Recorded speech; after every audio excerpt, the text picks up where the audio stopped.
Hello friends, today we'll discuss about cell membrane और plasma membrane यानी कि कोशिका झिल्ली।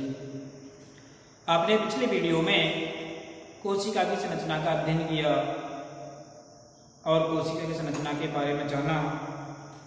तो आपने देखा कि जो कोशिका है, कोशिका विभिन्न प्रकार के अंगों से मिलकर बनी संरचना होती है, जिसमें बाहर की ओर कोशिका झिल्ली, कोशिका झिल्ली के अंदर कोशिका द्रव में एक संरचना पड़ी होती है जिसे केंद्रक कहते हैं। ठीक है, केंद्र चारों तरफ से कोशिका झिल्ली द्वारा आवृत रहता है, जो कि साइटोप्लाज्म और केंद्रक द्रव दोनों को पृथक करती है। ठीक है, इसी क्रम में जो आज का हमारा टॉपिक है प्लाज्मा झिल्ली या कोशिका झिल्ली। क्या होती है कोशिका झिल्ली या कोशिका कला? तो जो कोशिका द्रव्य है, जितनी भी सजीव कोशिकाएं हैं, उन सजीव कोशिकाओं में कोशिका द्रव्य एक बाह्य संरचना द्वारा आवृत रहता है या सुरक्षित रहता है। उस संरचना को हम कोशिका झिल्ली कहते हैं। तो कोशिका झिल्ली क्या है? कोशिका झिल्ली क्या है? कोशिका द्रव्य को चारों ओर से घेरे रहने वाली संरचना,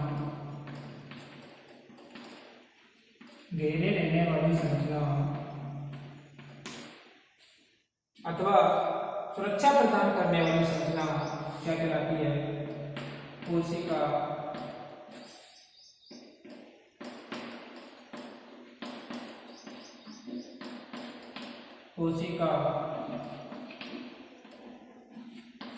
झिल्ली कहलाती है। ठीक है, तो कोशिका झिल्ली क्या है, समझ आया आपको? इसका नाम क्या रखा गया? सबसे पहले हमने डायरेक्टली जान लिया कोशिका झिल्ली ये क्या है? परतनुमा संरचना होती है। कोशिका द्रव्य है, कोशिका द्रव्य के चारों परत के रूप में संरचना पाई जाती है, जिसे हम कोशिका झिल्ली कह रहे हैं। तो उस परतदार संरचना को पहले किस नाम से जाना गया और अब किस नाम से जानते हैं? तो इस चीज को जब हम इस चीज को जानने की बात करते हैं तो एक साइंटिस्ट का नाम आता है J.Q. प्लॉक। एक साइंटिस्ट है J.Q. प्लॉक। इस J.Q. प्लॉक ने जो कोशिका द्रव्य के चारों ओर परत या संरचना पाई जाती है, उसका नाम जीव द्रव्य कला नाम दिया। क्या नाम दिया? जीव द्रव्य कला, प्लाज्मा लेमा नाम दिया, जिसे बाद में दो साइंटिस्ट हुए, एक तो था सी नगेली एवं क्रेमर।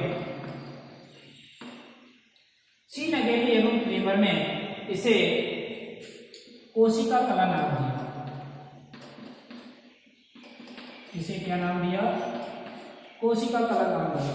ठीक है, तो J.Q. प्लॉक ने उस परकीय संरचना को जीव द्रव्य कला नाम दिया और सी नगेली तथा क्रेमर ने कोशिका कला नाम दिया। जब कोशिका कला नाम दे दिया गया तो देखा गया कि जो ये कोशिका कला है या प्लाज्मा झिल्ली या कोशिका झिल्ली है, यह एक विशिष्ट अंग होती है जो कोशिका को पारगम्यता, विशिष्ट संरचना प्रदान करती है, पारगम्यता प्रदान करती है, विशिष्ट कार्य संपादित करने हेतु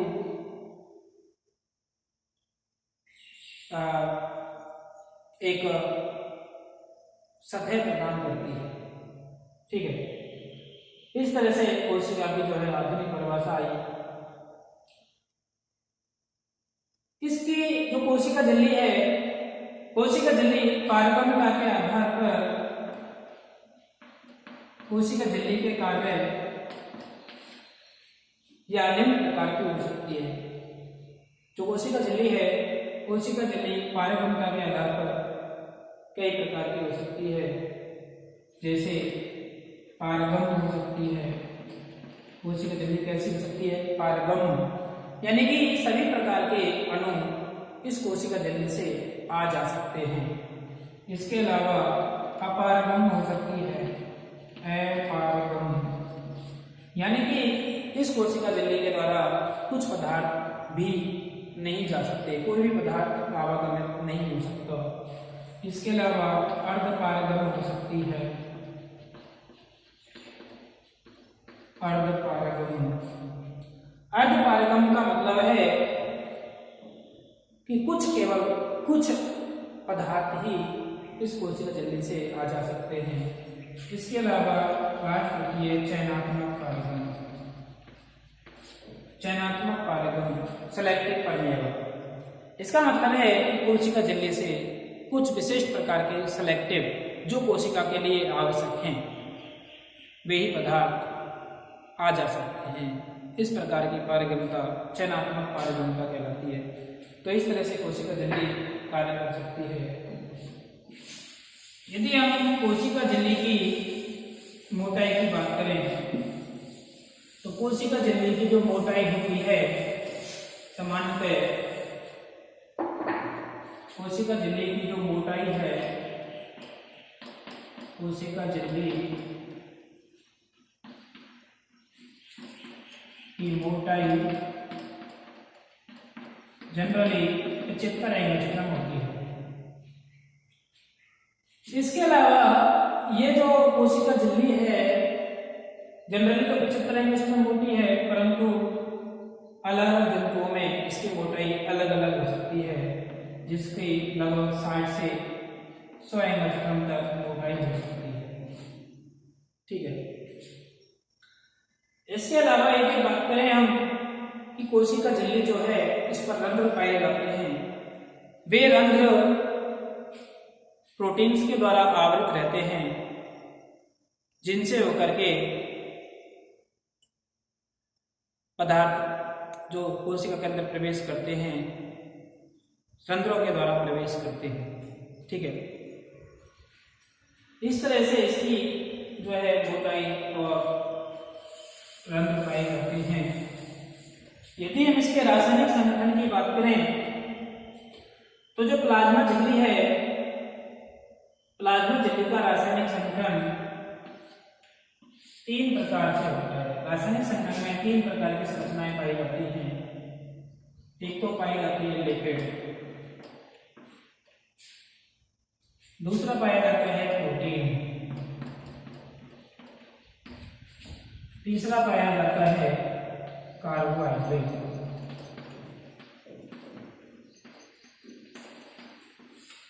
ठीक है, जब इसकी बात करते हैं, प्लाज्मा झिल्ली की रासायनिक संगठन की बात करते हैं, तो रासायनिक संगठन 3 प्रकार के पदार्थों से मिलकर होता है, लिपिड, प्रोटीन और कार्बोहाइड्रेट। इसमें प्लाज्मा झिल्ली में लिपिड सर्वाधिक मात्रा में पाया जाता है, जो लगभग 70 से 80% पाया जाता है। 70 से 80% पाया जाता है। प्रोटीन की मात्रा लगभग 20 से 25% पाई जाती है। प्रोटीन की मात्रा कितनी पाई जाती है? 20 से 25%। और कार्बोहाइड्रेट की जो मात्रा पाई जाती है, केवल 1 से 5% होती है। ठीक है, ये तीनों पदार्थ मिलकर के कोशिका झिल्ली की संरचना का निर्माण करते हैं, जिसमें सर्वाधिक कौन सा है? लिपिड होता है। ये लिपिड मुख्यतः फॉस्फोलिपिड,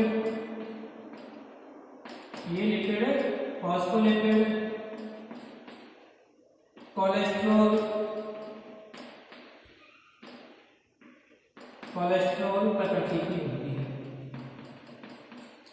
ठीक है, लिपिड कैसी होती है, फॉस्फोलिपिड या कोलेस्ट्रॉल प्रकृति की होती है। जनरली देखा जाए तो लिपिड जो होती है फॉस्फोलिपिड प्रकृति की होती है।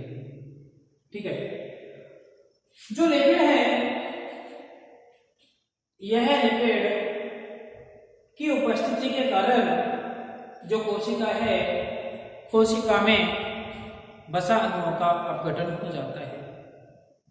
ठीक है, क्योंकि इसमें जो है वसा उपस्थित होती है, वसा की परत उपस्थित है।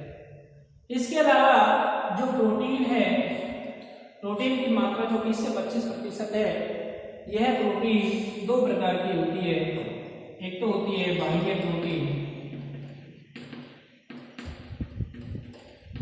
और दूसरी होती है आंतरिक प्रोटीन।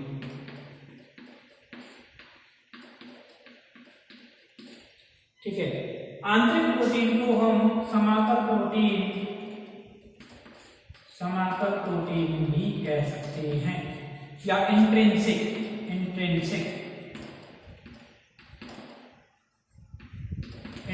प्रोटीन भी कहते हैं और बाह्य प्रोटीन को एक्सट्रिंसिक प्रोटीन भी कहते हैं।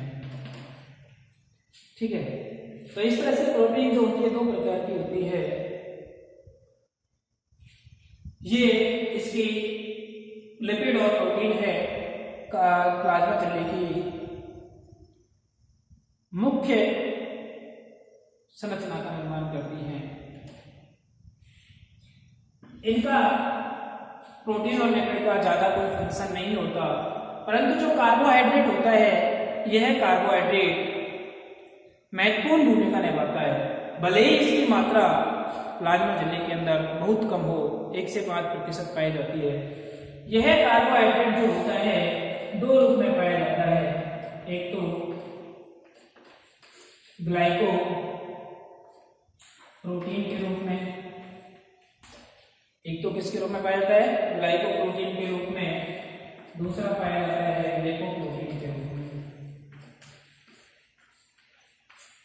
ठीक है, एक तो क्या पाया जाता है ग्लाइको प्रोटीन के रूप में, दूसरा लिपोप्रोटीन के रूप में पाया जाता है कार्बोहाइड्रेट। इसकी उपस्थिति के द्वारा ही कोशिका अपनी साथी कोशिका को पहचान पाती है।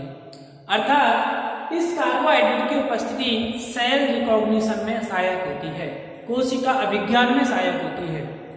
अतः कह सकते हैं, आपने देखा कि एक ही जाति का शुक्राणु उसी जाति के अंडाणु को निषेचित कर पाता है।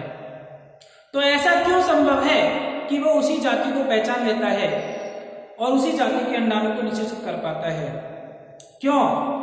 क्योंकि अंडाणु और शुक्राणु भी क्या है, एक कोशिका हैं जिनके चारों तरफ क्या पाई जाती है, प्लाज्मा झिल्ली पाई जाती है। ठीक है, जो ये प्लाज्मा झिल्ली है, प्लाज्मा झिल्ली का रासायनिक संगठन देखा और जिस पर कार्बोहाइड्रेट भी उपस्थित होता है। इन कार्बोहाइड्रेट में ग्लाइकोप्रोटीन और लिपोप्रोटीन पाए जाते हैं कार्बोहाइड्रेट के रूप में। ये ग्लाइकोप्रोटीन और लिपोप्रोटीन कोशिका को पहचानने में सहायक होते हैं, सेल रिकॉग्निशन में सहायक होते हैं, जिसके द्वारा विशिष्ट कोशिका की पहचान की जा सकती है। तो भले ही कार्बोहाइड्रेट की मात्रा बहुत कम हो, परंतु ये कोशिका झिल्ली में एक महत्वपूर्ण पदार्थ होते हैं। ठीक है, तो इस तरह से जो होता है प्लाज्मा झिल्ली का रासायनिक संगठन होता है। इस प्लाज्मा झिल्ली में एक शब्द आता है ग्लाइकोकैलिक्स।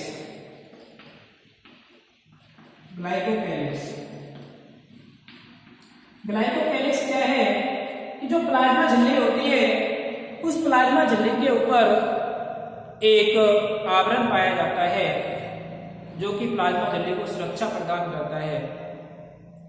इसको सर्वप्रथम बेनट, एक साइंटिस्ट था बेनट, साइंटिस्ट कौन था, बेनट। इस बेनट ने ग्लाइकोकैलिक्स को परिभाषित किया और बताया कि जो प्लाज्मा झिल्ली के बाहर कठोर आवरण के रूप में सुरक्षा परत पाई जाती है, उसे ग्लाइकोकैलिक्स कहते हैं, जो किसकी बनी होती है, प्रोटीन वगैरह की बनी हो सकती है, काइटिन की बनी हो सकती है, इत्यादि की बनी हो सकती है। तो इस तरह आज हमने देखा प्लाज्मा झिल्ली का एक सामान्य परिचय देखा। आज के लिए इतना ही। Thank you.